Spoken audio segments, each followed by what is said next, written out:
Assalamualaikum warahmatullahi wabarakatuh. Good morning everyone. My name is Oka Dimas Prayogo with NIM 17066250068. Today I would like to present my business report on Indonesia largest financial institution, PT Bank Rakyat Indonesia Persero, TBK, or widely known as the BRI. Let's start with the company profile. Established in 1895, in Purwokerto, BRI is the oldest bank in Indonesia with over 128 years of history. Currently, BRI holds the status as the largest state-owned enterprise or BUMN bank by total asset. Its core focus, unique compared to other banks, BRI champions the micro, small, and medium enterprise segment. Their vision is clear to be the most valuable banking group in Southeast Asia.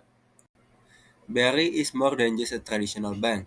It is an integrated financial ecosystem. First, we have the Ultra Micro Holding, a strategic synergy between BRI, Pegadaian, and PNM to serve the unbanked population. Second, their core strength lies in micro lending through products like Kupedes and Kur. Third, in the digital space, their super app BRI Mo serve retail users. This support by massive hybrid network of over 7,000 branch and 740,000 again barreling again across the nation. Moving on to how Berry Fund, the bank's primary funding comes from third-party funds, specifically customer deposit. A key highlight here is the high CASA ratio of 64.35%. CASA stands for current account and saving account.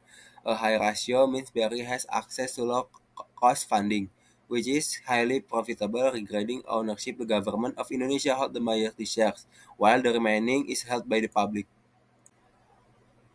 The business model comes with the distinct advantage and risk. On the positive side, the high CASA ratio ensures a low cost of funds. Also, lending to the micro segment offers to higher yield or profit margins compared to corporate loans.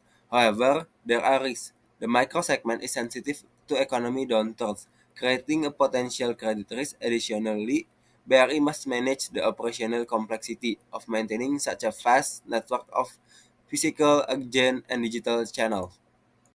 Now let's look the numbers for the full year 2023. BRI recorded a historic performance with a net profit of 60.4 trillion rupiah. This is the highest profit ever recorded by bank in Indonesia. Their total asset reached nearly 2,000 trillion rupiah. Commenting their position as the market leader, this growth was driven by an 11.2% increase in credit distribution, primarily to MSME sector. To analyze the performance deeper, we look the three key ratios. One, profitability. The returns of equity is nearly 12%, indicating highly efficient use of shareholder capital. Two, solvency. The capital adequacy ratio is nearly 28%. This is show BRI has a very strong capital buffer against risk. And the last, asset quality. Despite aggressive lending, the gross non-performing loan is managed well at nearly 3%. In terms of a market structure, Indonesia banking sector is an oligopoly, dominated by the big four banks. BRI's strategy to win the competition is called phygital, a combination of physical and digital presence. While competitor close branch, BRI expand its reach through the agent BRI link for rural areas, while simultaneously capturing urban youth with the BRI app, which now offer 31 million users. As a state-owned enterprise, BRI operates under strict supervision from Bank Indonesia and the OJK.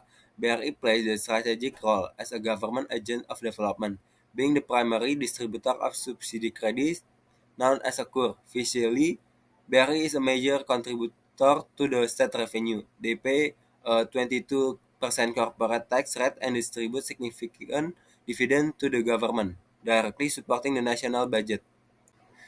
BRI is approach to the CCR goes beyond the charity. It's focused on creating share value. For the environment, the BRI Menanam program has a planned 1.9 million seeding to absorb carbon, Socially, the Desa Brilliant program empowers over 3,000 villages with digital literacy. Most importantly, their core business of the financial inclusion through the ultra micro holding is their biggest social impact, helping millions escape poverty. Now the conclusion is Berry has demonstrated exceptional resilience. They successfully combine record-breaking profit with the massive social impact. My recommendation for the future maybe is the first, deepen AI integration in digital service to personalize customer experience. Second, expand the green financing portfolio to align with global ESG trends. And third, maintain prudent monitoring of asset quality. That means a global economic viability. That's all my presentation. Thank you for your attention. Wassalamualaikum warahmatullahi wabarakatuh.